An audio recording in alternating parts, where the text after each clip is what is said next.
depuis une quinzaine d'années, il y a eu toute une réécriture de l'histoire algérienne et on est en train de refaçonner non seulement l'histoire, mais l'identité algérienne.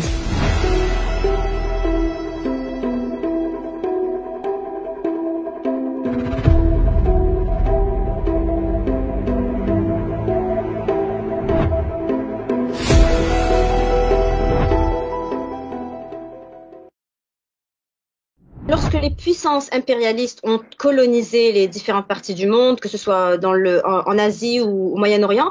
elles ont toujours cherché à s'immiscer dans les différences essentiellement religieuses. Au Maghreb, ayant un paysage religieux homogène, c'est-à-dire musulmans, sunnites et même malékites, elles se sont donc concentrées, enfin la France plutôt coloniale s'est plutôt concentrée sur la différence ethnique entre arabes et berbères. Et donc, afin de procéder à la politique du diviser pour mieux régner, elle a exploité cette différence et forgé cette idéologie peu à peu pour marquer une différence entre arabes et berbères qui,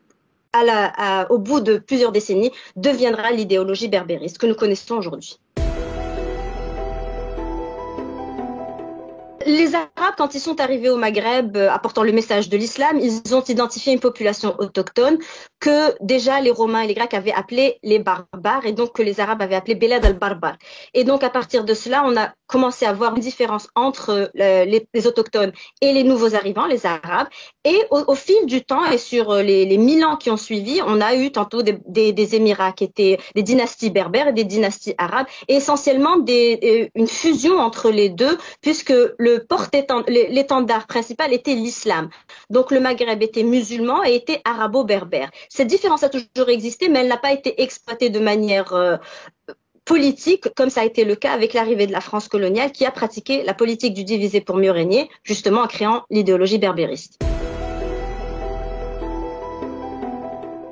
Lorsque la France entame la campagne de colonisation de l'Algérie, elle se fait en plusieurs étapes. Donc la première, une étape militaire, la seconde, une étape agricole, puisqu'elle envoie des laboureurs s'approprier les terres, et la troisième, qui a été très importante, c'était d'envoyer des anthropologues qui a étudier la société locale. Et donc, cette société a eu pour mission d'identifier les différences et de pouvoir amener des éléments que la France coloniale, l'administration coloniale allait exploiter. Donc, ayant identifié différents groupes berbères, les Chaouis, les Mozabites et aussi les Kabyles, il y a eu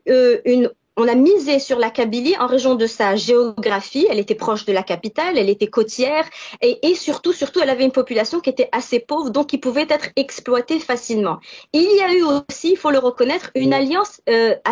au début de la colonisation, plus que des notables comme Ahmed el-Moqarani, qui était un chef de tribu noble. C'est immédiatement allié à la France et l'alliance a perduré une quinzaine d'années justement, ce qui a favorisé déjà une implantation de la présence française en Kabylie et qui, au fil du temps, se renforcera lorsque les pères blancs décideront que c'est à partir de la Kabylie qu'ils implanteront les fameux missionnaires des pères blancs, du père Lavigerie.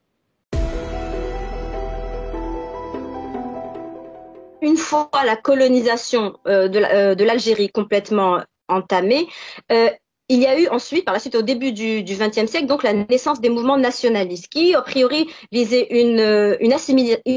assimilation avant une quête indépendantiste. Mais pour briser cet élan, il fallait donc revenir à exploiter les éléments exploitables de la société algérienne, à savoir cette différence entre arabes et berbères. Elle a peiné à prendre et il a fallu attendre 1949, la fameuse crise berbère, où justement les premiers berbéristes ont tenté d'imposer cette nouvelle idéologie dans la formation et dans les nouvelles plateformes politiques qui allaient être les éléments,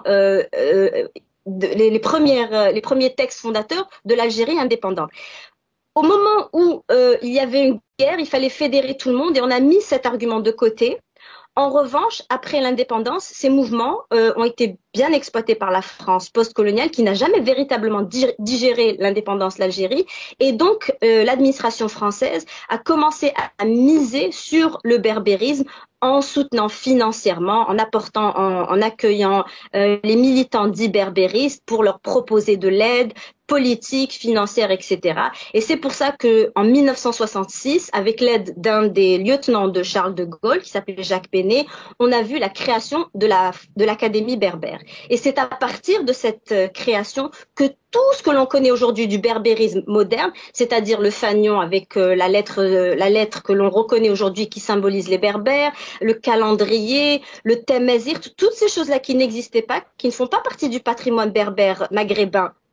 antérieure à la présence française. Et c'est à partir de ce moment-là qu'on voit la naissance de ce mouvement politique, idéologique et bientôt qui deviendra non seulement sécessionniste, mais aussi violent, puisque déjà dans les années 70, il y a des attentats terroristes commis par des éléments berbéristes et on voit une évolution du mouvement qui peu à peu crée la division au sein de la société algérienne. Depuis une quinzaine d'années, il y a eu toute une réécriture de l'histoire algérienne et on est en train de refaçonner non seulement l'histoire, mais l'identité algérienne. C'est-à-dire que toutes les valeurs, tout le patrimoine oral, écrit, avec lequel des générations d'Algériens, que ce soit post-indépendance, pendant la colonisation ou avant la colonisation française, ces histoires-là avec lesquelles nous avons tous grandi, sont complètement effacées au profit d'une nouvelle histoire qui place l'Algérie un peu dans le giron de la France. C'est-à-dire que quand on revient à une berbérité antique, qui était pro-romaine, par exemple en faisant la promotion d'un Massinissa qui était pourtant un vassal de Rome, on se place automatiquement dans le giron de l'Occident et on a tenté, par la promotion de cette idéologie devenue assez violente et basée sur un racisme anti-arabe très assumé, de vouloir nous divorcer de la famille arabe auquel nous avions toujours appartenu. Donc il fallait revenir sur ces thèmes-là et les challenger en quelque sorte par des arguments que j'apporte via ce livre.